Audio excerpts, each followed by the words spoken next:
नागपुरातील पारडी परिसरातील मंदिरावर आक्षेपार्ह मजकूर लिहिण्यात आला। सध्या परिसरामध्ये शांतता आहे, पोलीस बंदोबस्त तैनात करण्यात आला आहे। मजकूर लिहिणाऱ्याचा शोध घेणं सध्या सुरू आहे। नागपूरच्या सुभाननगर भागामध्ये मंदिरावर आक्षेपार्ह मजकूर लिहिण्यात आला।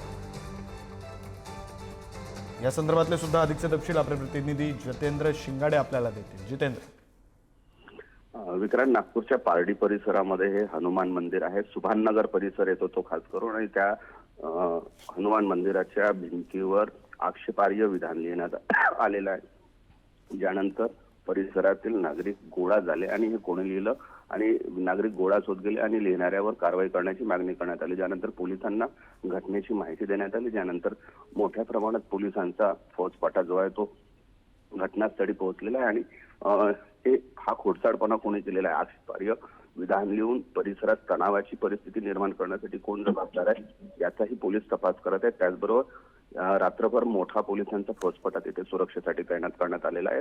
सध्या परिसरात शांतता आहे, मात्र पोलीस तैनात असून जो कोणी लिहिणारा असेल हे आक्षेपार्ह विधान त्याचा तपास आता पोलीस करत आहेत। त्यासाठी सीसीटीव्हीची जी मदत घेतली जात आहे। विक्रांत, बरं, धन्यवाद जितेंद्र या सगळ्या सविस्तर माहितीसाठी।